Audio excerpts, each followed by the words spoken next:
Rodgers is a fucking Jet. Let's go!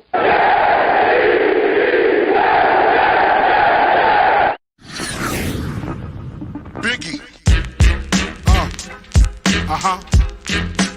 This goes out to you. This goes out to you and you and you and you. This goes out to you. This goes Let's out make to sure you. we play like the New York This Jets. goes out to you and you. Kick in the door, waving the 4-4. All you heard was Papa, don't hit me no more. Kick in the door, waving play the 4-4. to win the game. All you heard was Papa, Hello? don't hit me no more. Kick in the door, waving the 4-4. All you heard was Papa, don't hit me no more. Kick in the door, waving the 4-4. All you heard was Papa, don't hit me no more. On your mark, get set. When I spark you wet, look how dark you get when you're marked for death. Should I start your breath or should I let you die? In fear you start to cry, ask why. Lyrically I'm worship, don't front the word sick. You cursed it, but rehearsed it. I drop. Let's go to eat a damn snack. What's up, everybody? Welcome to a Proud New York Jets fan podcast. I'm your host, Nick. No further ado, I will bring in my partner in crime, my buddy, my pal, the legendary Jets Lounge, Chaotic One. What's up, pal? A legend in his own mind. What's going on? It's the only place that matters in this world. So what's good, man? Another day for the defense, and it just tells me what I'm already thinking. We're going to be in competition and we're going to be in contention for the number one defense in the NFL. I think it's going to be Sanford. We're going to be battling with San Francisco, Baltimore, the usual suspects, the Eagles, but we're going to be right up there with the best defenses in the NFL. We might even end up number one, depending on how much of a contribution that Will McDonald can make and how Tony Adams and Sherwood step up. Yeah, absolutely. We're going to get into the defense. We're going to get into all the excitement around the New York Jets, the week's events. First, I want to bring in a very special guest. I'm sure everyone knows him, loves him. And if not, what the hell's wrong with you? He's outstanding. Let's bring in Matt O'Leary. What's up, man? Hey guys, how's it going on? Nick, Jeremy, even Jeremy here. Love it. Yeah. It makes us look better, right, Matt? We got to bring in Jeremy's mug, and it brightens up our faces. Everybody looks sexier when I'm in the room. I love giving him a hard time. Oh, absolutely. It's my favorite thing to do. Nice to meet you, man. I don't know if you won't remember me, but we were in the lounge together last year at the opener, and we talked a little bit, man. It was cool meeting you. It was cool talking to you, and it's awesome to have you on the show now, man. Thank you. Yeah, absolutely. Excited to hop in and talk some New York Jets football. Let's get right into today. Let's talk about the biggest thing to come out today, it seems like, was Brownlee's catch. There's no video of it because there's no fans there today yet, so video hasn't emerged yet. I'm sure the Jets' social media accounts will be pumping that out very shortly. Hard Knocks. Yeah, the Hard Knocks will be there, the One Jet Drive, but we know everything, every play is recorded, and I'm sure they'll release it in slow motion today, right? Glad he's okay. Give me your thoughts on Brownlee or any of the undrafted guys, Matt, that you're looking at and saying, either on both sides of the ball, this guy has real potential to make this team and could be a contributor. Yeah, I think Brownlee is that guy when you look at this undrafted free agent crop. Even before Denzel Mims got traded, I thought he'd have a good chance to, potentially push Mims off the roster, and they move on from him. And it's kind of been like, okay, you have a wide receiver 6 spot open. And I think Brownlee's, been given a lot of opportunity and done really well with it. I think he's the front runner to win that job. And, we're not really surprised he made another big play today in camp. It feels like every day he's out there making another big play. And, it's not the first undrafted guy. You had Tony Adams last year. Bryce Huff was a nice find. Bam Knight was a nice find. They've done a pretty good job of, finding some UDFA talent, which isn't always an easy thing to do. But of this year's crop, I think to me, he has the best chance to make the roster and potentially make some noise. Yeah, we've discussed him at length. It's someone we've kept an eye on since OTAs. It's somebody that I believe why we moved Mims so early is to give reps to him and others. Mims being in the 4th year, the old Denny Green line. You are who we thought you were. Like, you just never evolved here. I wish him well. Good luck to him. But it just never surfaced here with the Jets. And I think that they were wise to move him early so that these guys get these reps, right? Why run the guy? Why run Mims through the reps if you have no interest in keeping him? Rodgers just has a good track record in his career with undrafted and late round drafted wide receivers. Let him build the chemistry. He mentioned them at the end of OTAs. He mentioned a couple of the guys. So I think that gave the Jets the green light that let's make this move now and maximize these guys' reps.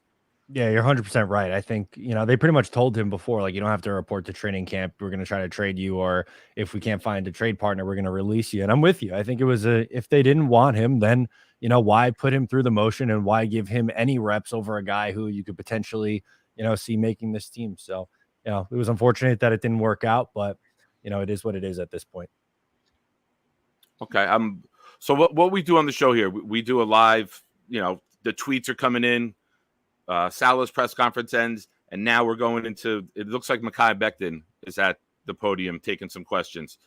Salah said in his presser, looks like he's going to play about 20 to 25 snaps, which would be amazing, right? Like, he hasn't done that since his rookie year. I don't think he lasted that long in the Carolina game. So I'm really surprised at that number. Jeremy, give me your thoughts on that number right now. No, it's I clearly they want to get him back in the mix and give him some real-time feel of the game. The guy hasn't played in 2 years. So, you have no choice. I mean, there are times with players where you want to protect them. You don't want anybody getting hurt in preseason. But with Becton, part of it is proving he could stay healthy. Like, part of the 25 snaps is not only how he plays, but that his knee is holding up. He's able to be competitive. That he got to get over the psychology of it. I think both him and Zach Wilson are going to benefit from as many snaps as possible. Forget about the physical, even the psychological. Yeah. Matt, go ahead. Yeah, I'm with you guys here. I think that, that's a fine pitch count, if that's what you want to call it. You don't want to overdo it in his first game back, but I do think it's important, to get him on the field and get him at game speed levels. There were times earlier on in training camp where he struggled a little bit, and not really all that surprising for a guy who's missed, as much time as he has. It takes a little bit to get back up to speed. So I think this is good for him. Getting him, as many reps as he can physically handle, I think is wise. I was hoping that both Becton and Zach Wilson would play in this first game, and it appears like that is going to be the case. As Salah's saying that Zach is going to be the starter on Thursday, which no plan as of yet for how long he'll go, but I know a lot of eyes are going to be on him just to see how far along he's come. Yeah. I said yesterday on the show, I want to see first play. Give me a wide receiver screen. Just get the monkey off your back on the first play. Get it out there. Show everyone that you can do it. Or here we go again. Like, I don't want any time wasted. Call the wide receiver screen, hit the bubble, get Becton out there, taking off a cornerback's head on the first play, and let's get right into it. I'm going to do a little speed recap of Becton at the podium right now. Says he weighs 350, his lightest since college. This is really interesting. Said his knee was never fully healed going into last year, and, quote, I didn't get the surgery I was supposed to get, unquote. Wow. Right? Yeah. Like all three of us did the same exact kind of. That's interesting because he went to L.A. to have the L.A. doctors do it. He didn't have the Jets handle that. Any thoughts? Anybody, either one of you guys, any thoughts on that comment? Is that a dig at the people that did it? Is that a dig at the Jets for mishandling it? How are you reading that? Well, if he went outside the Jets, then it wasn't the Jets who mishandled it. It was him probably stick with the team. Aren't they the ones with the Dr. Andrews connection? Yeah, I think you're better off, sticking with the team if you have the opportunity to do that. I'm really surprised by that. That's was not expecting those comments, but I don't look at it as a dig against the Jets. I think he's just being like, whatever, we effed this up a couple years ago, and now we're, back, and I'm feeling better at this point. Yeah. Yeah, I got to hear the context and his tone with the delivery, right? It's the I'm a fan, but I know a lot of people aren't. It's Zach Rosenblatt tweeted it, but a lot of times people have drilled into, like Rich Cimini. People read his tweets with a negative connotation all the time, right? Like he could say, the sky is blue. Well, no, it's partly gray today, and where I am, and the clouds are like everyone just wants to snap at everything the guy says. So I would really love to see the interview on it. Says his goal is to be a week 1 starter wherever they want me. I just want to be on the field. I like that. Yeah, I like that because a couple of weeks ago, I'm a left tackle. Now it's like, all right, now I want to be on the field.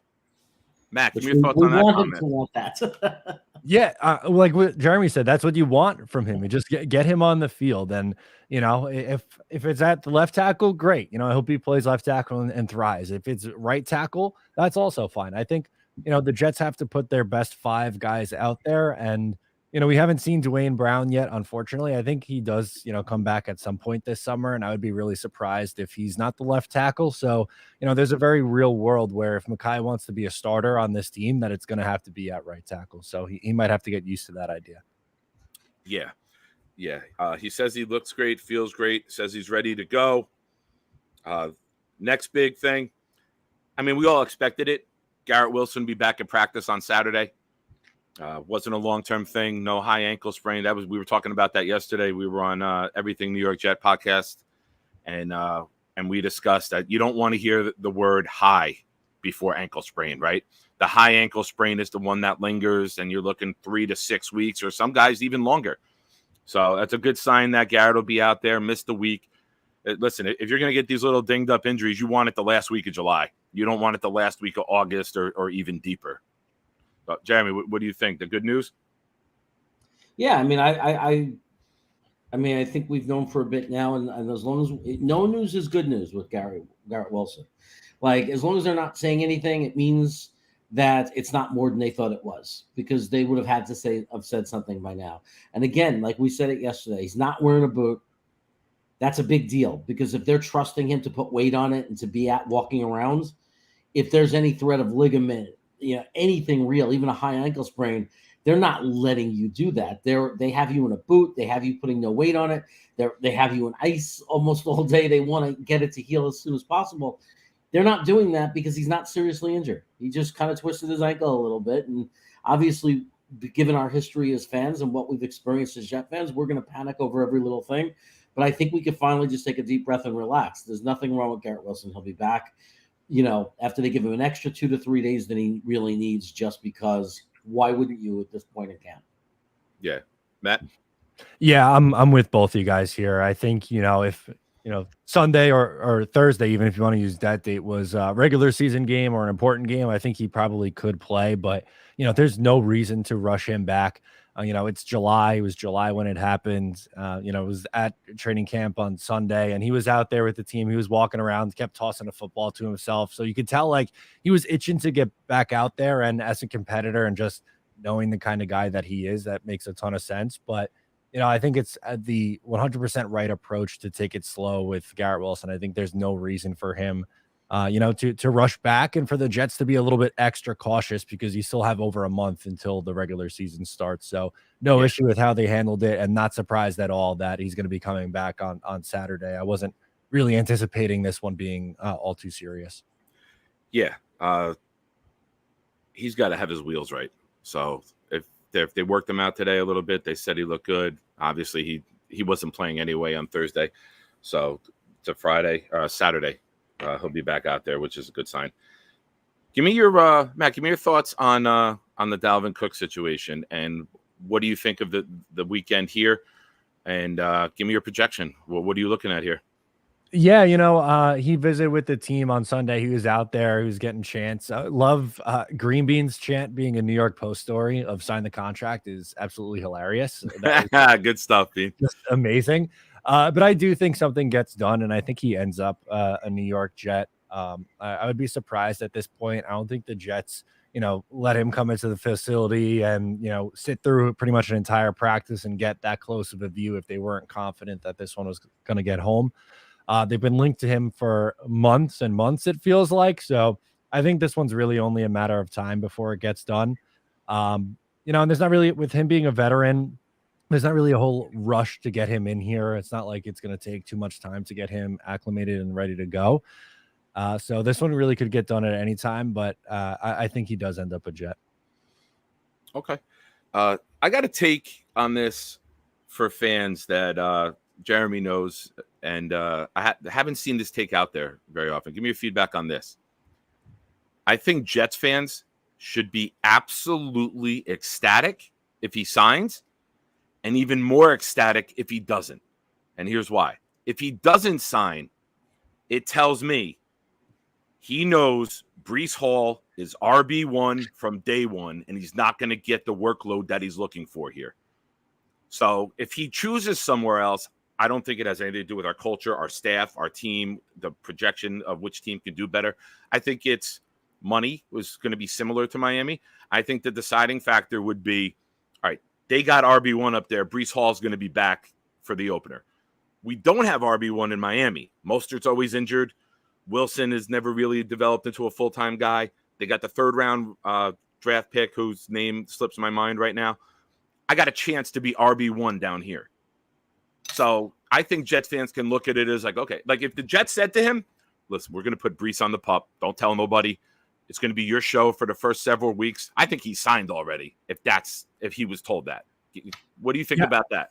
No, I think that's a really good point. And, that could be a reason why he could end up somewhere else if it's, Breece Hall ready to go. And he doesn't want to necessarily be that second fiddle, which, if he's going to get the carries and the opportunity in Miami, then, go get paid and show that you could still be a workhorse back in this league.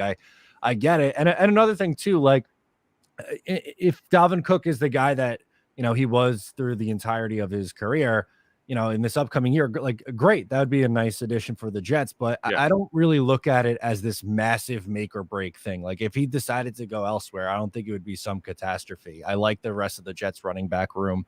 They took Izzy in the 4th round this past year, is someone who's really explosive, and Bam Knight, one of the undrafted guys we were talking about earlier, the undrafted free agents. I thought he was good last year. I think the offensive line struggles down the stretch is what really hurt his numbers. And, Michael Carter, even to an extent, I think it had to do a lot with the offensive line injuries last year towards the end, why they looked so tough running the ball or why they struggled, running the football. But I look at it as kind of a luxury. If he signs, okay, cool.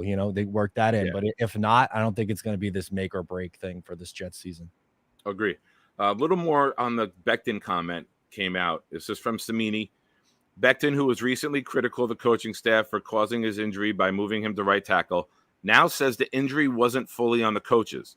Says he had the wrong surgery in 21, which contributed to the 22 re-injury. So it was the first, what was it, broken kneecap, I think, in 21, right? And then the attachment detached and ripped the bone off last year.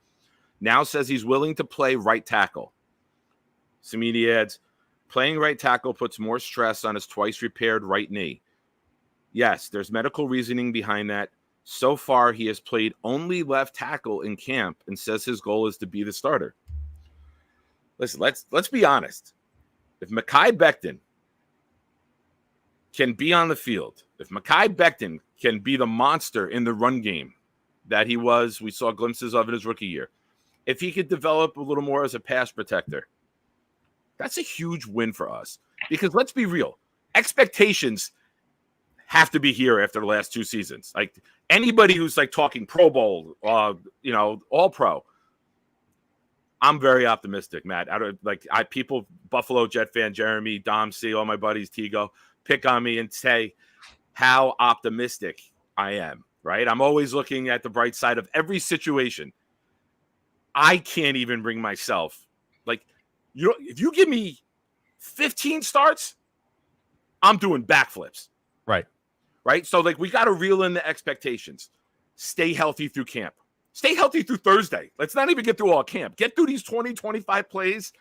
Take a couple pancakes. Just maul guys in the pass rush. Be healthy and go on to a following game. Like that, I'm on baby steps right now for Becton. The old What About Bob movie, right, Jeff? Baby steps through the Hall of Fame game, baby steps through Carolina, baby steps in practices with Tampa Bay. Let's just get through these little moments and get to September 11th. Jeremy, I'm going to start with you. Give me your thoughts on Becton and the potential right now, because he's saying the right things, which he hasn't done recently. Is this somebody towing the company line. Hey, say the right things, get through Thursday. He was asked, if you're not the starter, are you going to request a trade? And he said, that's way down the line. He didn't say no. He just said that's way down the line. I think that, there's no way to know 100% if it came internally or if people are advising him. But think about it. Any smart person in his life, whether it's his agent, wife, anybody who's not emotionally engaged, but thinking very rationally and reasonably, is going to tell him, you're trying to get a big contract at some point. You had nothing but your rookie contract. You have a child now. The best way to do that, especially because you've missed 2 seasons, and we've seen it in his weight losses, get in shape, get fit, have a great attitude, be an amazing teammate, say all the right things. All of these things matter. If I'm his agent, that's what I'm telling him. I'm saying, look, I want to get you the huge contract, but if you sit there and make a big stink and don't want to be, you're cutting half the teams in the league out. Half the smart teams, the smart GMs, the Pittsburghs, the Baltimores, those guys aren't going to touch you with a 10-foot pole. That's why they're winning organizations, and that's why we're going to becoming a winning organization, because character matters. So it could be from him internally, but it could just as easily be just an agent, someone who has financial ties to his success, saying, dude, just say you want to be your best version of yourself and you want to play and you want to help the team win. Just say that, because that's what people want to hear you say. Yeah. Like, if any Jet on the roster learned from Zach Wilson in New England last year, right? Like, just always say team, say us, say we. That's PR 101. That's what the Jets are showing. When you get drafted and they do the little rookie symposium, they are going to show that clip of Zach Wilson as a teaching moment for guys coming into the NFL on what not to do. Right, Matt? I see your face. Go ahead, Matt. Yeah, no, I'm just smiling because you're so right. That's the exact wrong way to handle things. But with Becton, it's so true what you were saying before with the baby steps. You got to take it, a little bit here. Get through the 20 to 25 snaps this week. Keep chugging along. Expand it. Maybe play a little bit more each week and ramp yourself up, and we'll see if he's able to be a starter. It's hard for me not to also get excited about the idea of AVT and Becton on the right side of the line in the run game. I think when they both were drafted, the expectation were, both guys would play together on the left side for years to come. And unfortunately, Becton with the injuries, they signed Lincoln Tomlinson, they switch AVT's side. But man, that line with AVT and Becton getting out in space and wreaking havoc in the run game, any of the 3 of us could get behind that offensive line to the right side and run and pick up some yards. So that to me is hard not to get excited about. But you're right, there are so many steps that you have to take before we could even start talking about regular season. We got to get through these first 25 snaps in the preseason here this week. Yeah. So since we brought up Thursday, I know you're heading out there tomorrow, as we spoke about. Give me some guys. We'll talk about the rest of the weekend and all the events going on. We'll discuss the game first. Give me some guys that you're looking forward to see. Where do they line up? What position? Who gets reps? Give me some guys that, like, you got in your head, like, I want to see this, this, and this. I want to see these guys. Yeah, I mean, some ones that we mentioned already, Wilson and Becton, I think are guys that I want to see, one, how long they play and how they look. But I'm looking at like Michael Clemens. I think on the defensive line, he'll get a little bit of a run, and I'm curious to see if they use him more inside, which is, he put on some weight and, has the ability to kick inside. So I want to see if they'll use him there or if he plays on the edge, and, where is he succeeding and what do the Jets really think there? And also Jeremy Ruckert, who I thought was really good in the preseason last year. I think he's someone who could be looking for a bigger role in 2023. And I think we'll get an idea of how ready he is, or, if he's able to take that jump going into his second season. So outside of Becton and Wilson, because I feel like those are the guys who are going to get talked about the most, and understandably so, both first round picks, both with, high expectations to an extent. Yeah. Outside of them, I'm looking at Michael Clemens on the defense and Jeremy Ruckert on the offensive side of the ball. Yeah, we brought up Clemens yesterday. I want to see if he's playing inside or outside more. I cannot wait for Will McDonald. Like every single day, there was another tweet again today that Rodgers showing some mobility, got out of the pocket, made a nice throw, but then it was but it looks like McDonald would have probably sacked him. Every day, this kid is in the backfield, and every day would be sacked. We know you can't hit the quarterback, would be sacked. I can't wait to see his get off in live action. I can't wait to see how much he lives in the backfield. We could have a steal at 15 where people were telling us we reached at 15. There's a lot of talent here. There's speed that him and Huff, the speed that those guys have. If you put in a speed package, with Clemens and like Quinnen or JFM on the inside, when we play Hurts, when we play Mahomes, when we play Josh Allen, all these guys are mobile. All these guys can get out of the pocket. Dak Prescott can move as well. We get thrown into the fire with some elite quarterback play early on. I want to see Sherwood at linebacker if he's going to be out there. I don't know if he's with the ones or the twos because you figure Quincy and CJ have the day off. Sherwood might start off and get sunburn. I don't know if Tony Adams is going to be out there. Right now, they're saying he's the one with Whitehead. And then the whole group of wide receivers, right? Like this whole group of undrafted guys, who's going to shine? Jeremy, chime in. Yeah, well, on Thursday, I'm excited to see Brownlee. I mean, I really want to see if we know he makes these spectacular catches. We know he's good in camp. Is he the guy throughout the game when, and admittedly, we know that this is going to be guys that aren't going to be on NFL rosters, but that even puts the exclamation point on if he really is this surprise guy, he's going to shine. Right? As long as the quarterbacks who are playing can get him the ball, he should be shining. He should be open. He should be running good routes and be explosive and exciting if those are the guys he's playing against, if he is what we're hoping he could be. So it's always exciting to see him and see if he does well at that level. So then you could start saying, okay, what can he do when he's playing against the ones? What can he do in a real game? But you want to see him shining against, those backup players. So I'm excited about Brownlee. I'm excited if Sherman's going to play because I'm Sherwood. I'm really excited about Sherwood, like really, really excited. I think he might be much, much bigger and more than people think he's going to be. I have high hopes for him. I think he's going to pleasantly surprise people. And then just the whole defensive line. I want to see how it's going to align. Is JFM going to play on the inside a little bit, or is he sticking to the edge? And then, of course, Clemens, right? And because can you just imagine if Clemens moves to the middle and what kind of a monster he's going to be in the middle? Because I think he has all the potential in the world to just cause disruption in the pocket. Yeah. A name that I wanted to discuss as I was on my way back from the wound center. I don't know if you know, Matt, I had ACL surgery. I fell down the stairs. Oh, no. My toe got infected. They had to amputate. I'm diabetic, so I go to the hospital. I'm in the wound center, and I'm watching your video today about Tippmann. Okay. And I literally have said almost word for word what you've said. And for those who haven't seen his video yet, go check it out. It's very logical, which a lot of Jets fans aren't. It's the panic overreact button right away where everyone's losing their goddamn minds, and it's the South Park angry mob. Rubble, rubble, rubble, rubble, rubble. People don't even know what they're upset about, but they're just upset. It's so true. Everything that you were saying, I'm shaking my head. I'm like, yeah, yes, yeah. I'm like, say it louder, dude. Like I'm yelling at your video with excitement watching it. Here's the thing with Tippmann.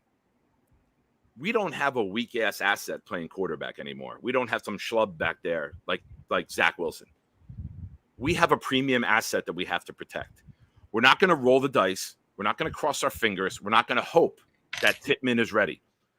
We are going to do a strange thing as a competent football organization who doesn't have to reach and hope that every draft pick can be a savior. We are going to do this, Matt. We are going to develop players. Exactly, right? Oh, yeah. Like you gasped, right? Okay. We're going to develop guys. We're going to play them when ready. And if Tippmann's not ready, Tippmann is not going to be the guy directly in front of Aaron Rodgers. Now, that's not a knock on him. That's not saying he's a failure. That's just saying we got a proven veteran guy. Tippmann's got to learn the blocking scheme. He's got to learn the cadences of all the quarterbacks, right? He's working his way up. He's got to learn the protection calls. That's really freaking important. You don't want to take the chance with that guy because you don't want Rodgers getting aggravated at the kid. You want him to go when he's ready. So touched a little bit about what you said, what I said. Give me your thoughts on Tippmann and fill everybody in. Yeah, I appreciate you having that reaction because it just felt like something that I needed to get off my chest, needed to rant about a little bit because it's crazy, man. It was July. We're talking about comparing prospects, and this guy it was a mistake pick in July. We haven't even got to the preseason games yet. It's so crazy to me, and that's not even to say like who knows, maybe a month from now he is looking better and he does end up winning the job. But a lot can change in 4 weeks or after 4 games in the preseason. Like not every prospect is going to be Sauce or Garrett Wilson right away. Like more often than not, that's not the case. It takes a couple of years for them to hit their stride. And I think we're seeing that a little bit with JJ this year and Jermaine Johnson. He was almost, the forgotten guy from that draft class because of how good Brees and Garrett and Sauce were right away. And that's not to say JJ was bad last year. He just didn't have that same initial pop, whether it was, just impact or they didn't, play him the snaps, but he's been great in training camp this year and is looking like he's making strides to taking that year 2 leap. It's so crazy to me that there's people making declarative statements about these prospects before they've even played a preseason game that it was possibly a mistake pick. Can we pump the brakes a little bit? It's just nuts to me.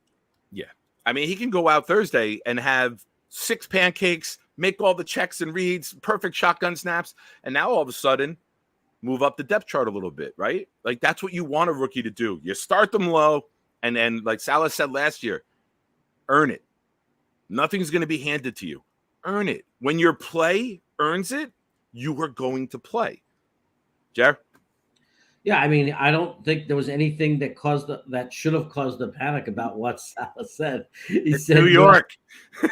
He said you have to earn it. I mean, and that's not saying that he's not good or there's nothing bad about him. I mean, it's very common for rookies to get this treatment, especially when you could afford to give them this treatment because you have McGovern, who's a top 15 center in the NFL. He's right in the middle, I would say, average center in the NFL, if anything, a little bit better than average, according to almost every rating system out there. So you got a veteran guy who's better than average that's already on the team. Why would you just hand it to the rookie? Why, this is a situation where let him work for it. Garrett Wilson didn't earn the starting wide receiver role, right? We saw in Baltimore. We all looked at each other after he made that one play and said, what the hell? Why isn't he starting? Why isn't he getting the ball every play? Right? But look what they were doing. They didn't want to put it in his head. And now even more because of the mistake they made, the regrets about Zach Wilson being thrown in there.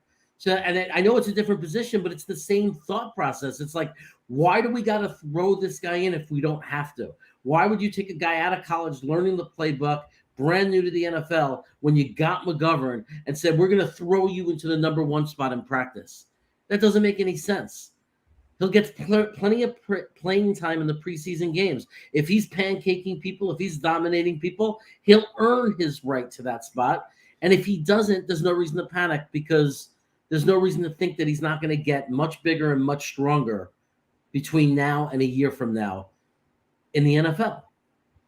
Yeah. And as always, whenever you make a great point, let's go to eat a damn snack. Honey! Honey, bring the food. Nick said it's okay. Start defrosting another croissant. You freeze your. I figured you were fresh from the bakery. We're 2 people and we got no kids. So when we go to Costco and bring that giant bin of croissants, what do you think I have to do? That's great. Nice. Here's a good question, Matt. We're going to throw this question to you because inquiring minds want to know. Is O'Leary the largest Jets YouTube content guy? If they do the calendar, is he the centerfold? Your thoughts on that? Wow. Am I the centerfold?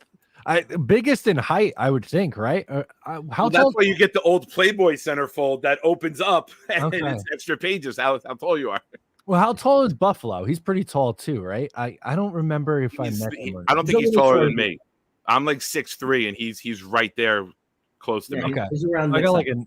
I got like an inch on you then, so 6'5". I guess so. I'll take the honor. I'll do it proudly. I don't know what you want to dress me up in or how we want to do this shoot, but I will gladly take those honors as the. I love that you didn't shoot it down. You're like, fuck it, I'm in. Yeah, hell not. Like why not? We can't take ourselves so seriously. We got to have some fun with it. Let's do it. Absolutely. Jeremy's going to be the centerfold for the National Wildlife magazine. Here we have a beached whale laying on the sands in Sacramento. Oh no. And this is what you get with our show when we're together. I don't know if you know, I now co-host with Jeremy on Wednesday nights. And you don't just get football content; you get two friends busting each other, and we rip into each other. It's coming. Don't think he's the victim and I'm just the asshole. Trust me, it's coming back my way. O'Leary, so just understand this, because you talk about people say too soon with a question mark. When Nick woke up from his surgery where they amputated his toe, the first text message he got from me is, "I will from now on your Nicky Nine Toes." Oh my god! It's my fantasy football name. Wow. Somebody, was it Italy or was it Liam on Everything NYJ yesterday said like, "Hey, Nicky Nine Toes, question for you," and I just like, what? Like I answered to it, like it's who I am. What am I going to deny it? That's great. So you got to be able to roll with the punches and laugh at yourself. That's great, man. That's Absolutely. It's like I felt like the opening of Goodfellas when he's walking in the back door and he's introducing everybody. And Jeremy's like, "Hey, this is my friend I do podcasts with. It's Nicky Nine Toes." And I'm kind of like, it's an honor to have the nickname like that. That's great. I love it. Nice, Jeremy. I'm catching up in the chat. Give me a thought. Give me a question. Throw something out there, brother. You want me to throw something out there? I'm excited to see Tippmann play on Thursday. I don't know that that's a fact that he is, but I assume he is. Matt, how long do you think that he'll play if he plays? Do you think he'll start and play like a half? Yeah, I think my guess that he would be a starter. I don't think we see McGovern, although maybe that who else? Schweitzer, right? Is getting Schweitzer, Cologne. Yeah, maybe that we see a little bit of them, but honestly, I'm more curious to see Tippmann. I hope he gets the longer run, maybe a quarter, right? Like it depends on when they have him in. Is he with that group of the number twos? If so, then I think he'll probably play, roughly the half, which is good. As we've been saying, I think he just needs to get as many reps as possible. And, you got to kind of learn on the job here. Yeah, I would love to see it. And I think that's something we're going to be really focusing on when we watch the game. It's a lot of things to look at. But one of the things I'm really going to want to look at is Tippmann. And, the great thing is we all have Dom C in our lives, and we know that he's going to break those kind of things down for us. So, at least he does for me. He does a great job. Like, he's just like, it's so awesome because I could just go to him and say, I wasn't able to focus on Tippmann. And, he might say, give me an hour, give me 2 hours. But then when he's ready to talk about it, he's going to give you a full in-depth report. The best. He sent me so much stuff from the Senior Bowl and gave me so much insight. Forever grateful for him for that. That was tremendous. Dom's a rock star. He really is. Sure. Football knowledge and in real life too, man. He's been a very good friend of mine with everything that I've been going through. So shout out to Dom if you're still here. I know you commented earlier. All right. Matt, tell us about the weekend. Tell us everything you got planned. Tell us, I know you guys have an event with Jake and Paul on Friday. What you're looking forward to with the events around, 2 New York Jets going into the Hall of Fame is absurd. Yeah, I'm so amped up for this weekend. So I'm leaving bright and early Thursday morning, like 4 a.m, driving straight there. Going to catch the game. Excited about that. On Friday, we kind of figured between the game and then the ceremony on Saturday, Friday was kind of open. So myself, Jake Asman, and Boy Green are putting together a little event at Jersey's in the Belden location. All Jet fans are able to come hang out. It's we have the area from 8 o'clock to midnight. They have live music, access to 4 rooms where there'll be parties going on, a bunch of DJs, great food supposedly. So I'm really, excited to meet so many people. That was my favorite part of training camp the other day, and going to games, last year, and just getting to meet people and talk to people. It's so much fun. So yeah, come hang out with us on Friday night at Jersey's. It's going to be a good time. Awesome. Good name for the place too, considering where everyone's coming from, right? Yeah, absolutely. You're out in Long Island, right? Yeah, I'm a Long Island guy, but the number of Jets content creators in Jersey, me and Richie are outnumbered. I think we're the only 2 Long Island guys. Okay. I was once a Long Island guy when I went to Stony Brook. Okay, well, that's way out. Yeah, I loved it though. I loved it. We'd go into Huntington and party on the weekends. Huntington's Hey, nice. Jimmy, what's up, Good buddy? area. So, give me a prediction, Matt. Give me a surprise cut that you think that people think this guy's going to make the team, and that just the way things shake out, he doesn't. Okay, so Mims would have been my answer before the trade. You could say that here. You can't say that with Green Bean, right? Like, no. We've been giving him a hard time on the Tuesday streams. He's a good sport about it, but we were giving him a hard time. I messaged you the day that it happened. I was like, "Did we do a wellness check on Green Bean?" You weren't the only one, my man. So many people were like, "How's Green Bean? Is he okay?" So I texted him in the group with myself and Ryan, and I was like, "Green Bean, you all good after the news?" It was I guess Ashton Davis. I just think because of how many safeties, there are. They love Tony Adams. They drafted Jarek Bernard Converse, who's a corner but can play safety also. Quiet camp so far. Yeah. Like, don't hear anything. Like, sometimes it's good not to hear from the safety because you don't want them getting beat. Yeah, that's true. I just I don't know. With Ashton, I know he gives you special teams value, and he's come up with a few interceptions, but I just don't know if there's going to be enough room here. It's tough. I don't know if you guys have tried to, in your head go through and say, okay, these are the 53, but you get through and you're like, man, like that was hard. You're leaving some guys off the roster that you'd like to keep around. And that's the sad part of getting good, is you're cutting quality NFL players that other teams are going to pick up. You've done such a good job with drafting and scouting and undrafted free agents. Like, Ashton Davis is what Ashton Davis is going to be. He's going to be sometimes a liability. I mean, he got a gift thrown to him at the end of the Cleveland game, which is the one time he made like an impact play, right, to steal that game.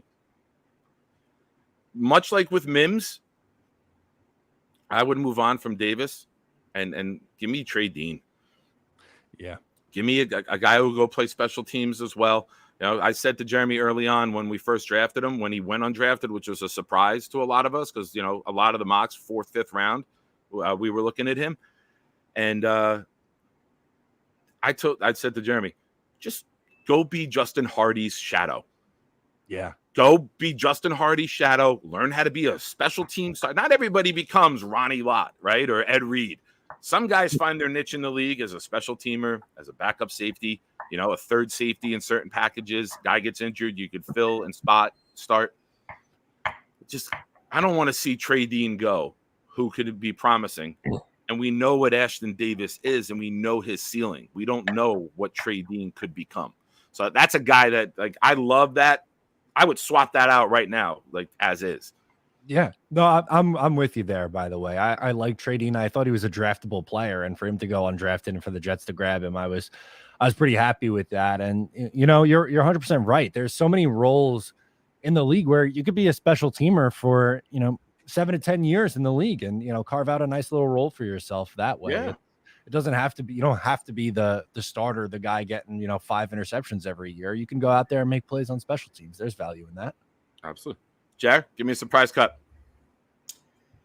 Ooh, Ashton Davis, you stole from me. You stole that one from me. Oh, a surprise cut. They traded Mims, so I don't got him. He went to Stony Brook and is not a doctor. I think the surprise cut, I don't know if it's a surprise, but I think a cut is going to be Yeboah. And I know we're going to have to literally send one of those fruit things that's cut like flowers to Green Bean, because if he loses Mims and Yeboah in one offseason, I mean, we might have to fly to Virginia to console this guy. But I think Yeboah is pretty much probably on the way out. Here is a very good. There's a very good one from Zach. Zach says Solomon Thomas. Ooh. Okay. You brought Woods and Jefferson in. You got Clemens. You got JFM. We discussed it a little bit yesterday, but I could see Solomon Thomas being the odd man out. And it's just a numbers game at that point. You know, you signed Woods and Jefferson. I'd be surprised if you like Woods looks like he's going to be starting next to Quinnen on the D line in the run situations, right? I can't see you bringing either one of those guys in and getting rid of them. Like I could see Solomon Thomas not making it either. What's your thoughts on that, Matt? Yeah, that's a good dark horse one because that's a bigger name and that's someone that Robert Saleh likes, but I don't know, maybe like Tanzel Smart's not a bad player, and like that's someone else who's like a borderline roster player. And if they like what they're seeing more out of Tanzel Smart and want to carry him instead of Solomon, then that might be the hard decision you have to make. Or like even like Nick Bawden's a name, the fullback. They might want to carry a fullback this year. Well, you got to free up a roster spot somewhere. Maybe it's you're not carrying 10 defensive linemen, you carry 9. Yeah. So did you get to see his wife the other day when you were there? Because I am a huge fan of Mrs. Bawden. Good Lord, the outfit. She had a spandex short outfit on, like a onesie. I didn't did not get to see Mrs. I'll Bawden send you the Instagram page. It's very worth the follow, especially if he's not here anymore. Like it's worth the follow. She used to be called the California girl, and now it's Alexis Bawden. So it's worth it. It's the hottest thing. It's worth it. It's worth scrolling on a boring day on the couch, sitting in the air conditioning. Trust me. Now, I see a couple other names coming up. QCast says, what about Hall? What about Bryce Hall? $2.7 million, I think, would come off if we move on from him. We just brought in Dunn again yesterday. We re-signed Guidry. Like, I think the writing's on the wall that he just doesn't fit. The wall has Hall written on it. I think when you look at the speed and what they want to do in this secondary, I just think Hall's one of those leftover carryover players that just don't fit what they want to do. And I think it's time. Like they're starting to put their imprint and the players that they want in this scheme. And I just think it's the time's up. And again, nothing wrong. He did very good year one. It was a different scheme. He was thrown out into the fire and did well in man coverage. He was our cornerback one for the season. And he did pretty well. And then we switched, the defensive scheme and just hasn't got, like, people were booing when he was on the field last year in the Baltimore game. He came in for a little bit. Yeah, I almost went and said Bryce Hall. The only reason why I think he may have a shot initially is because Brandon Echols is suspended for the first game. So I think with his suspension that they might want to keep the depth of Hall around a little bit longer, but that's not a bad thought process there of why it might be running, time might be running out on him. And that 2.7 is guaranteed if he's on the roster week 1. True. So, I mean, you move on from that. Who were the other players we mentioned? A possible Becton, right? Like, it's still possible he gets moved. And there was one other guy we had, and we had like another 9-10 million freeing up. It was Michael Carter, I think, the running back. In case we sign Cook, Michael Carter's probably the odd man out. So you're looking at, if you move on from those 3 guys, and then you add Ashton Davis to that, you're freeing up probably another $10 million, which to me just screams, go get Devontae. You pray the Raiders start 1-4, 1-5. Rodgers' comments the other day. We're going to go into the what if portion of the show right now, right? We're going to do the what if segment. What if the Raiders start 1-4? What if Devontae just goes to them and says, hey, I came here to play with my best friend from college, Derek Carr. You took that away from me. You gave me Jimmy G. Things aren't going well. He's not going to get me the ball. Jimmy G's never been a guy to feed one player the ball, right? He's been a Chad Pennington type. Whoever's open in the system, I'm hitting this guy on this play. I'm going to get the ball out of my hands. He's never been I'm feeding Debo 150 targets in a season, right? when you look at that and you look at Rodgers' comments that I wanted to give this money back because guys become available at the trade deadline and I want them to be able to go get whoever they need. I mean, am I the only one that like eyes? Jeremy laughs at me every time I bring it up because it's like, okay, he's going to the moon again. But like, what do you think? Like there could be some smoke here. There could be some fire. That one's not that's not crazy. It's not. They could start, like you said, 1-4, get off to this really slow start, and look to move them. Now the thing that's a little bit tough is the Jets don't know if they'll have their first or second round pick in this upcoming draft because it could be tied to the Rodgers trade, however many. It's conditional, so you can't move either one of those. Exactly. So that hurts things a little, but you still have rounds 3 to 7. You still have your 2025 picks. Like you could figure out a way to get it done if you need to. So you can give it 3 this year. That moves up to 2 if we keep our 2. You know what I mean? You can make it a conditional. No, for sure. There are ways to do it. So that I think you could absolutely see, a mid-season trade if things are going well for the Jets and there's a team struggling, or Mike Evans in Tampa Bay. Does he want out if they're 0-5, to start the year or something like that? You could see that. Yeah. Guys become available, man. Rodgers said it, and it's been ringing in my ear. And somebody else said, I think I saw it on Twitter. Just Jermaine Johnson changed his number from 52 to 11 in one day. Garrett Wilson said in 2024, I'm going to be number 5.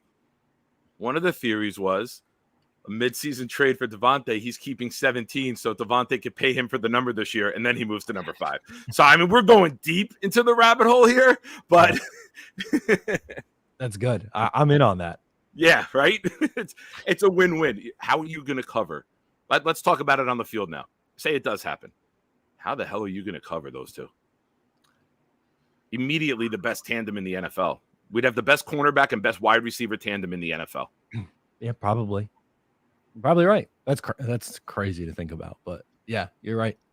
Yeah, when we had guys like Stephen Hill starting and countless Pierre Desires coming in to play cornerback as number 1s, right? We've had hell at those positions. It would just be. I did my part. I'd say I would cut off a toe for the Jets to win a Super Bowl. Matt, I've done my part. It's up to them now. Now, it's up to Jeremy and I. We gotta do something. I don't know if I'm losing a toe. No, I did that. I got that part covered. He's gonna eat a hot chip. That's his thing. Yeah, I'll figure something out. I'll give up something. We'll figure it out. But you did more than enough to get us there. How about an Eminem like bleach blonde hair dye? Sure. That's what it takes. I don't even have to it goes away, right? If the red will grow back. Hair. It'd be good. Yeah. Hair grows back. I want to see but more hair than grows that. back. Matt has a lot more talent than that. I've seen his tryout videos. He's not just going to bleach his hair like that. He's going to do a simulated like karaoke of Eminem. Like I want to see him with the hat on, the hair bleached, and then I want to see it go dun dun vomit on my sweater already. Mom spaghetti, the whole thing. Yeah, I'm in. If that's what it takes, then that's what we got to do. I'll do it. Whatever it takes. Like we're all at the point now. Whatever it takes, just get us one, right? Amen. Get us one. Can we please just see one? I just want to see. I want to see the trophy. I want to watch my coach hold it up. I want to go to the guy who gave me my Jets tattoo and who laughed at me when I said, when we win a Super Bowl, I'll be back for the Lombardi Trophy in the year. And he laughed at me. So I want to win just so I could walk into that tattoo shop and say, yeah, get busy, buddy. Yeah. This one's on the house. You were wrong, pal. You know what? The Jets fans and Jets Twitter, the tattoo photos that would come out would be a Jet storm in its own. Everybody would be going to get the topped. They were looking at everyone else's and trying to top the next one. That tattoo thing would be quite the craze. Let's see what we got here. Kind of. All right, Matt, give me give me the. I know you're going to the Charger game with the package that you guys have together with Ryan and Green Bean. Any other games you're making? Any other games you got like circled on the calendar, like you're trying to work out life and say, I got to get out there for this one? As of right now, the Chargers one is the only game that I'm going to. But if there was ever a time for a last minute change up, depending on how things are, I'd love to get out to Vegas for Jets Raiders. That would be that'd be amazing. I know Asman's going. I was talking to Richie. He's going out there for Jets Raiders also. That would be I'm 50-50 for it. Okay. Yeah. There you go. It's there's a reason not to go, Matt. that is true. That is maybe leaning the scales the other way a little bit, but all the concession stands were empty. There was just one bald-headed guy. He took everything. Yeah, I don't know what was going on there, but yeah, that was that was tough. Yeah, but I would love to get out there. So if I was to call an audible and add another game to the slate, I think it would be that trip. Nice. Aaron Rodgers is at the mic. Rosenblatt tweeted on redoing his contract. Rodgers says, I feel great about what I'm making. It wasn't a negotiation. It was an easy conversation between me and Joe, talking about the state of the team and the opportunities that could be out there. So, again, like that little hidden message that he likes to send, right? He likes to say a lot without saying a lot, but like to trigger the thought process. It kind of leaves it up to the imagination a little bit, but you know what he's trying to get by and say. Yeah, and he also just added this is going to be a few-year partnership. So he said it again that he's committed. You know, we just got to keep him. We got to keep him healthy. We got to keep him upright, and we got to protect his ass. So I want to thank everybody for chiming in. I see some new names in the chat. Welcome. We got Jet super content creator Matt O'Leary on today. We got Jets Lounge, Mr. Chaos himself, who's always with me. This is the post practice and post press conference wrap up show. We go over everything throughout the day, and I'll be doing this every day. As soon as Coach Salah's press conference ends, we go live. So I want to thank all the new names I see in here. Please subscribe to the channel and thank you for supporting. Jer, what do you got? What's on your mind? Thursday's on my mind, man. We are almost 2 days away. I want people to, because people have been asking, they don't know. I don't know if we've advertised it enough. The Thursday Thick of It on Thursday is going to be a watch party with me, Green Bean, Gunny, and Jacob Finnegan. So we go on live at 7 p.m., about an hour before the game to talk it up.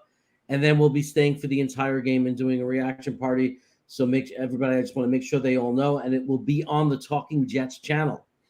So be aware of that as well. It'll be on the Talking Jets channel. We'll be on, usually at halftime, we get visits from, I don't know, there's this tall carrot-headed guy that comes on at halftime sometimes. And then there's this weird guy who wears like a pilot hat on his head. So you never know what's going to happen during those watch parties. It might be hard for me to check in from Canton. I'll do my best, but I don't know what the service is going to be like in the stadium for that. But I forgot about that. Yeah. Yes, but I heard a rumor that there's going to be a Friday stream over on Talking Jets. I don't know if it is true, but I will try to check in at some point this weekend. I'm excited to get out there. Like I said, meet a bunch of people, talk Jets with a bunch of people, and just celebrate. One, the season starting, and two of our best guys on the defensive side of the ball going into the Hall of Fame. It's awesome. Yeah. They're going to be cordial with one another. They're going to be a handshake. They're going to be a hug on stage. What's your thoughts there with the little spat that they had?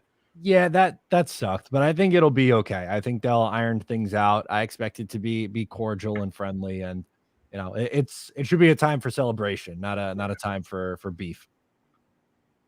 Yeah, it's we're not the Cowboys, the Steelers, the 49ers. We're not pumping a guy in every 2-3 years, right? Like certain organizations have. And the Patriots are going to start sending guys in now that whole run's over. This is good for us. This is a good sign for Jets fans, right? It's another notch on the belt of the perfect storm is coming together for us. you know, with the draft picks, with the Jamal Adams trade. Like, that's day one. That's the first domino. When the Jamal Adams trade happened, I've been saying 2024 AFC favorites since that day. You know, and I believed in Joe Douglas, and we're looking at everything coming together, and Aaron Rodgers chose us. Like, if you would have told me 10 years ago, and when the Patriots were in the midst of their run, hey, one day Aaron Rodgers is going to choose you over the Patriots, we all would have like, are you out of your damn mind? Why would he would choose us over the Patriots? But you look at the structure of our organization, and you look at the front office is well respected throughout the league. Our coach handles everything well. You know, I'm going to ask you right now with the Sean Payton thing. Tell me how you think Coach Saleh handled that. He made a really good impression on how to not take the bait when a lesser human being is being a lesser human being. Yeah, I loved it. I thought he handled it really, really well. I love that the Jets came to the defense of Hackett too, by the way. You know, the offensive guys, even some of the defensive guys I thought were getting in on the mix, which is good. And they'll have their opportunity. Let's do the play in week 5 or whenever, week 4, week 5, whenever it is, do the talking, you know, on the field and just show them and shut them up a little bit, because you're right. That was out of left field. And that was just, I thought, you know, it's very rare to see a coach go after another coach like that. I didn't like it very much. I thought Saleh handled it well. Here's a big thing, Jeremy. I wanted to ask you that too, but this is going to take the conversation lead right now. Aaron Rodgers was asked about the trip to Canton and would it have him thinking about his own Hall of Fame induction someday. Now, before I give you the answer, we all agree first ballot, right? 5 years after he retires. Yeah. Here's the quote. He says that's, quote, 8 or 9 years, quote, down the road. Wow. Do the math. I've said from day one, 3-year minimum with a chance of a 4th, so he gets to play the Packers. So unless we randomly in the next 2 years get that game where, you know, the NFC game is the Packers for whatever reason, but I don't see us and the Packers finishing the same in the division to get that game with them. Mm-hmm. You would have to wait to the 4th year. So 8 or 9 years down the road. Now, if he said 5 or 6 years down the road, that's a season or two, right? So, Matt, give me your thoughts on that, man, because that's big. Yeah, it shows you he's not going to go one and done. I mean, maybe if they won the Super Bowl this year and he wants to ride off into the sunset like Peyton Manning did in 2015, maybe. But I wouldn't even put the chances very high of that. I think he's going to be all along. I thought 2 years, but now the more that he's talking, 3 years really seems like something that could happen here, which is just unreal. It extends this little window of opportunity here for the Jets. Yeah, Jared, what's your thoughts on that, man? That's 8 or 9 years. That's big. Like, you're not a 2nd or 3rd year guy for the Hall of Fame. Look, anything beyond 2 years is amazing for us, because what it means is not only do we still continue to have Aaron Rodgers, but he's obviously performing at a high enough level. And I would imagine if he stayed over 2 years, it's because he's having fun. We're a great team that's winning, going deep in the playoffs, or even winning Super Bowls. Like if you told me in hindsight, if I'm looking back and you told me Aaron Rodgers stayed a Jet for 4 years, I almost guarantee in my mind that means we got at least one Super Bowl championship and we were great for 4 years. That's what that would mean, because why else would he stay? Yeah, I mean, I'm going to be honest with you. The thought that popped into my head is a line from Buffalo Jet fan when we messaged and he heard about the toe. He goes, "It's all right, dude. No big deal. You don't put Super Bowl rings on toes. You put them on fingers. You're good." And I'm like, bro, that's the greatest response like that I've gotten about this whole situation. Like, we could be in the conversation for the next several years as title contenders. And you just hope that everything goes together perfectly. Guys stay healthy, right decisions get made, tipped balls go our way, right? You know, the AFC is a gauntlet. And we're going to know early this season how good our team is. We're going to know from the get-go with Buffalo, then to Dallas, then New England at home, then Kansas City. Then we got at Denver, and then Philly at home. You come out of that 4-2, you put the league on notice. Yeah. Oh yeah. Give me your prediction, man. How we start those first 6 games? What are you seeing? I had, it's funny, I had it at 4-2. I think the 2 games they lose are the Eagles and the Chiefs. I think they drop both those games. Could they win? Yes. I think they're, you look at all 17 games on this season, I think they have a chance against anybody that they play. It's the NFL though. I can't really sit here and realistically predict a 14 win season for the Jets. I can't do it. But will they win 11 or 12 games this year? I think yeah, absolutely, and that should be the expectation. And if they get off to a 4-2 start, I think that puts them in pretty good shape heading into the second half of the season. After that bye week could be a really, really nice run going the rest of the way. Eric Carlson dinner time show. I love Matthew Smith. 6-0. Let's go. Love it. I mean, we're going to be able to compete with everybody, right? You look at our defense. Our defense kept us in games last year, and we lost a lot of one-score games. It's going to be the opposite this year. Like the offense is going to have the lead, and the defense is going to be able to be aggressive. Like the defense, not saying they have, but when you're down 6, you're down 9, or you're down 10, you can't take too many chances, right? You got to play it safe because you can't take a chance and they burn you, and now you're down 17. But when you're up 10, 13, 14, 17, and the second quarter just started, baby, now you can attack. Now you can show some exotic things, right? Now when you're playing with a lead on both sides of the ball, you can be more aggressive. And we're going to have leads. Like just envision this, right? Like Jets fans, close your eyes, go to your little Zen place and envision this. We get the ball, opening drive, 75 yards, touchdown. 3 and out, sack, strip, fumble. We get it on the 25. We go in 5 minutes, 6 minutes into a game. We're up 14-0. And now for the next 3.5 quarters, this defensive line can fucking feast. You know why our sacks numbers aren't that great? Because we never have a lead late in the game. Teams are running the ball from the mid-third quarter on because they've been up 28-35 on us. It's been horrific these past couple seasons. Playing with a lead is going to help our team overall. It's going to be complementary football, something we haven't seen. It's a really, really fun time to be a Jet fan. It's amazing how quick Joe Douglas turned this around, right, Matt? Yeah, it is. It's the time is now. He did a good job of tearing it down, and they took a step forward last year. It's time to put some wins on the table this year and make some noise in the playoffs. And it's going to be a lot of fun. Hopefully, they reach our expectations. It's very high expectations for this Jets team, but I think it's deserved when you look at the roster and just the trajectory the team is headed. So gotta love it. Yeah, Jack, thoughts on my little rant there? Yeah, man. Look, it's a great time, and what I love is we all got together, and this all really started to take off at the same time as the whole YouTube thing, and I think that's really cool because this has made it so much better. Like it was right around after we traded Jamal Adams, I started finding these things on YouTube, and I found O'Leary, and then the panel, and then got on myself and started doing things and then working with everybody. And I think we all had this sense that it was different. Like all of us have said it, like this isn't like the other times. We all caught on pretty early that something special was happening. I mean, we were all pretty much saying it when there was still a lot of people in the chat saying we were nuts. Like, you're crazy. It's the same old Jets. You guys are just brainwashed. You're drinking the Kool-Aid. And we stuck with it. And it's been 2.5, 3 years now. And here we are.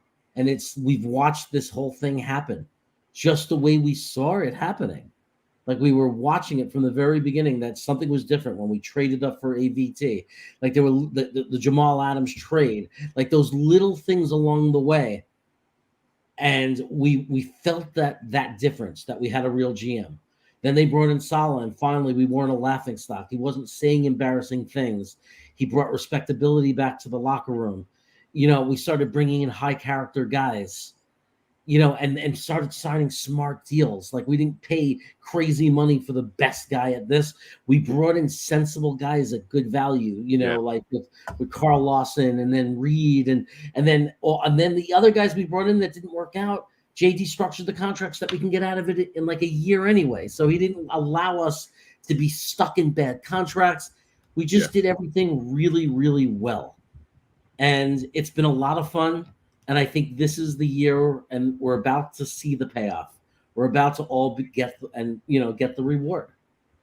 And I think we're going to see a 12-5 team this year, especially if we go 4-2. If we go 4-2, 12-5, no problem in my mind seeing that. Yeah. The Rusty Spooner, thanks for watching, bud. Had a comment. Is part owner? No, I just think what he meant with partnership, meaning it's a business deal, right? Like, I'm under contract with this team. We're in this together. I just think that's how.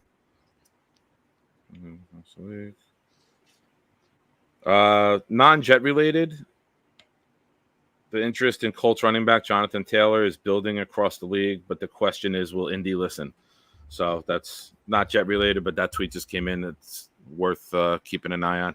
It's amazing what's happening with these running backs, right, Matt? Yeah, it's crazy. It's been the offseason of running back drama, it feels like, right? You had the guys on the franchise tag holding out as long as they could before taking a contract. And, maybe Jonathan Taylor on the move. You're right. It's been a wild year at that position. Yeah. I got to ask you, I see the jersey with the 9 up there above the helmet. Sean Ellis, Gastineau, what are we doing up there? Yeah, so I don't know if I'll be able to, if you guys will see that well. It's a Sean Ellis jersey. I met him. He was one of my favorite Jets growing up. Yeah. I met him when I was a kid, and I was the only one there in his jersey. He was doing a ESPN radio event at some restaurant on Long Island, and my mom asked him, was like, hey, like, my son's a really big fan of yours. Would you take a picture with him? He's, the only one here in your jersey. And he said, yeah, absolutely. And we took a picture, and then he signed the back of my jersey. So I've had it framed ever since. Awesome. I'm imagining O'Leary in 5th grade. You know how they used to line you up in size order? So I'm imagining this classroom lined up in 2 line, girls and boys, and in the back of the boys line, there's O'Leary. Yeah, I gotta see. I gotta see if I could scroll back and find the picture, because it's an all-time picture. He looks a little under the influence, not gonna lie, and it's about a 11-year-old Matt O'Leary, maybe 10-year-old Matt O'Leary. So very, very younger and not nearly as tall as what we are now. Yeah, I'm 6'3". I went through a growth spurt from the end of 4th grade to the beginning of 6th grade, which is like 14 months. I grew 14 inches. Wow. I was 6'1" at the beginning of 6th grade. And my father was like, he's going to be 7 foot. We're all going to be millionaires. He's great at basketball, and now he's growing. So, like, you look at my parents had to carry my birth certificate everywhere, man. Like, you took the team photos lined up against the trophy rack, and all the kids are here, and then I'm up here level with, like, my dad and the coaches, and they were just like, my parents couldn't even buy me sneakers because I went through, like, the sneaker. I would outgrow them in, like, 4 or 5 weeks. I was getting, like, sneakers for, like, $8 from Bradley's until the growth spurt stopped. There you go. It was well, nice. Some of those old sneakers, at least one of them might fit now. Oh no, that's not nice. There's extra room. There's extra room. Here we go. I found the picture if you guys want to see. And a possibly under the influence Sean Ellis, allegedly. I don't know if it'll focus. There you go. Oh wow! Look nice. at little O'Leary. Aw. Yeah, it was a good time. It was a great time. Good stuff. I met in 1986. The old stadium. Mm-hmm. We don't say the G word. The old stadium opened up the Stadium Club, which is like the high-end restaurant downstairs. And a woman who bartended at the local. The husband bartended at the bar my father and uncle would go to. His wife was the secretary for a CEO, and they had suite tickets. And when I was a kid, we had 7th row right behind where the players came out. And whenever it was bad weather, we'd go up to the suite, and she'd let us in. She calls the bar one day, like 3:30, and she's like, I got these tickets. There's an event up there tonight. You got to get dressed up and go. So my dad comes home. Like I'm in 3rd grade now. It's like the fall. I made my communion in May. So like my communion outfit looked like high waters. Like the shins were out. And my dad's like, just put the communion outfit on. We got to go. I got a big surprise for you. We go up to the stadium and it's the opening party. We get there. I'm the only kid. And the lady comes over and she's like, no, she's like, he's okay. He's with me. He's got to come in. They bring me in. Joe Namath was the rep for the Jets. Harry Carson was the rep for the Giants. I've never seen a man with larger hands than Harry Carson. Jeez. He gets so drunk. He takes me. I'm the only kid there. Namath sitting with me.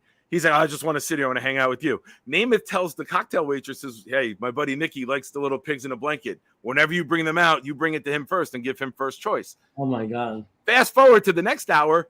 I'm out in the parking lot doing donuts in Harry Carson's Corvette with him wasted off of his ass. The 80s were a different time, man. Oh, man, that's great. Oh, my God. It was the best day of my life. Then a few years ago, the Jets had this event, Jets and Chefs, out on one of the piers in New York. And my girlfriend at the time took me to New York for my birthday. We went to see that the next day. And we come out of the hotel on 42nd, and across the street is the Royalton Hotel. And that's where Namath stays since the 70s. Every time Namath is in New York, he's at the Royalton. We come out, I'm dressed in my Jets gear, and the guy across the street, the bellhop or whatever, goes, oh, you just missed him. I'm like, who? He's like, Namath. I go, motherfucker. I go, what do you mean? He goes, he just left. The car just picked him up. And I'm like, what? I'm like, did he check out or is he back tonight? He's like, no, he's back tonight. We go to the event. We see him. He's on stage. I didn't get to talk to him, like Neil Patrick Harris, Lavernius Coles, Marty Lyons. Like a whole bunch of great Jets were there. And Doogie Howser was there, Neil Patrick Harris. And the chef who wears the orange Crocs, I forget his name, but he was there. Those are like the celebrities. Nice. We come back, and we were checked out. We kept our bags and everything. And my girlfriend's like, I got to go home. And like, it's my niece's birthday. I go to the guy across the street. I go, did he come back yet? He goes, no. I go, go. And she's like, what do you mean? I go, take the car, go. I'm like, I'll take the train home. She's like, what are you going to do? I'm like, I'm going to go sit in the fucking lobby. I'm going to wait for Joe Namath again. I go over to the Royalton lobby.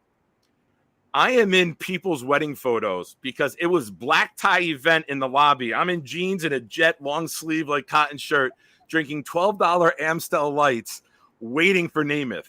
I'm charging my phone on the 3 steps down to the bar area because there's no other outlet anywhere. That's the power outlet's in the steps in the back wall. Everyone's waiting for Namath to come in. Like, people are more excited about me than they are this fucking wedding. Namath finally comes in, and everyone like the gas comes over the room. I go, Joe, and he throws his hands up and goes, Bama's on. Doesn't even look at me. I fly over to the freaking elevator to meet him. I go, Joe, please. I go, I've been sitting here hours waiting for you. I go, this is us when I was a kid. And I show him the picture of me and him when I met him as a kid. And he looks at me, he looks at the picture, and he goes, boy, a lot of things have changed since then, huh? I go, yeah, I'm the alcoholic now. We take the picture. My face is half cut off. Doesn't matter. And he goes, how did it come out? I go, you're dead center. It's fucking perfect. I'm like, everyone knows what I look like. I go, fuck me. He gets in the elevator closes, and I'm like on cloud 9. And I think to myself, you stupid fuck, why didn't you ask him to go watch football with him? Can you imagine if I had gotten invited up to Joe Namath's hotel room to watch football with him? Like, as soon as the door closed, I'm like, I don't even know what floor he's going to. My heart broke. Wow. But what a story. Oh my God. Yeah, I'm sorry. I had a good coffee before the show started, man, and that just all poured out of me. Sorry to carry. We're going to end the show soon. Probably go about another 10, 12 minutes. Give me, I know you mentioned Ellis. Give me some of your favorite players growing up. What made you a Jet fan? Okay. So there's I've told this story before, but I don't know who knows it and what. So it was 2003. So I was eight years old for the 2003 season. You're just a baby. Yeah, 95. I'm 28 now. So your parents are obviously celebrating the Rich Kotite season, huh? That's how you were conceived. Yeah, we'll go. Yes, that's what it was. We got Rich Kotite. Things are gonna be good. Let's make a baby. So I was working with my dad on a Sunday. He owns and operates his own towing company. So I was out with him in the truck. We were riding around, picking up cars, doing our thing. And we were talking about, the Jets were playing the Dolphins that day. And I was a Jets fan, but like very, very casual. Like I wasn't, like this massive, fan that I am now. But he was telling me or explaining to me like what tailgating was. He's like, it's like people go hours before the game, they cook food, they have drinks in the parking lot, they go in, they watch the game. He's like, you know what? We'll do that today. He's like, after we finish up, it was a Sunday morning. He's like, after we finish up, we'll go home, we'll cook some, we'll make some appetizers, and we'll watch the football game. Like, we'll have a mini tailgate party, watch the game. Well, I loved it. I fell in love. Ricky Williams ran wild on the Jets that day. He ran for like 150 yards. They lost. But every Sunday since then and every Jets game since then, that's what we do. It's very rare that I go watch a game anywhere else. I always watch, with my sister, my parents. It's our thing. We, that's what we do as a family. And I've been hooked ever since. And that's really what got me into being a big Jets fan, was that day back in 2003. But, Ellis, Curtis Martin, Lavernius Coles, those are my first, favorite Jets. And, that 2004 season where Doug Bryan breaks a heart in Pittsburgh, that was my first Jets heartbreak. And, been kind of hooked ever since. Nice. Jared, tell how'd you become a Jet fan? I remember I was with a friend of mine. We were fifth graders, and I had already remembered watching a Super Bowl, the Steelers-Rams, in 80. And I remember just being excited. My brother was rooting for the Rams, so I was. But I didn't really have a team. And then we were me and this kid were in my den. He was over my house, and we were watching TV, and we were watching the Jet game. That's my earliest memory of it. I must have watched them before because I seem to remember caring a lot about the game. So I must have watched the few weeks before or something. And we're rooting for them, and they're playing on a wild card playoff game against Buffalo. And they were losing bad. And they started to come back, and they came back, and they came back. And we had the ball at like the 24-yard line or something on their 24-yard line. And Richard Todd fades back and throws an interception. And that's how it ended and broke my heart right away. It started with heartbreak, but it got me hooked. And it was definitely some foreshadowing there with Richard Todd. And then the next year seems like, when you're younger, the time seems longer. That next year, that offseason and that whole season of that next year leading up to the Mud Bowl seemed like 5 years. Yeah. I became the biggest diehard Jet fan during the course of those 12 months, as big as you can imagine. And that playoff run where we beat Cincinnati, who was in the Super Bowl the prior year, and we beat the Raiders. And then we went into we played against Miami in the Mud Bowl, which was more heartbreak. It led to more heartbreak, but that was it for me. Like that was the team. I was just so passionate about that team and so passionate about the Jets, and it just stayed with me forever. Yeah. So just to prove I'm not lying, that's me in Namath.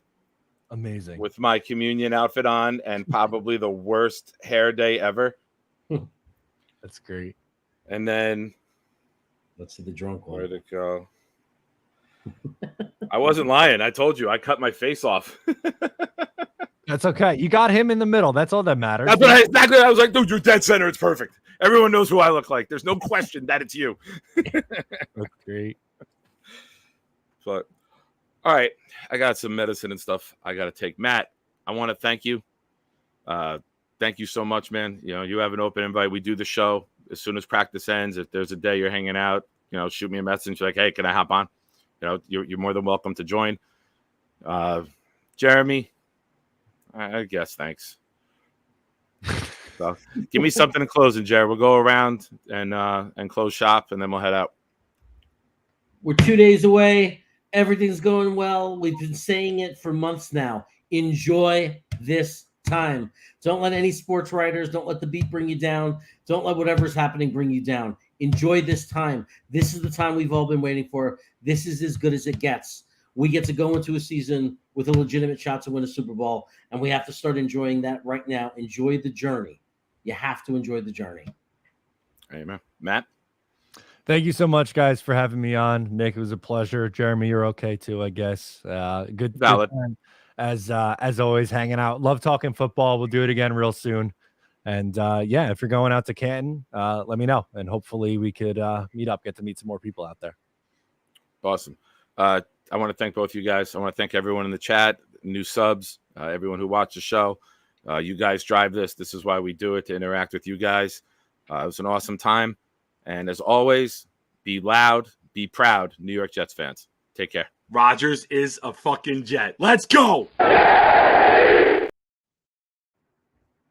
Rodgers Fat fingers. is a fucking Jet. Let's go.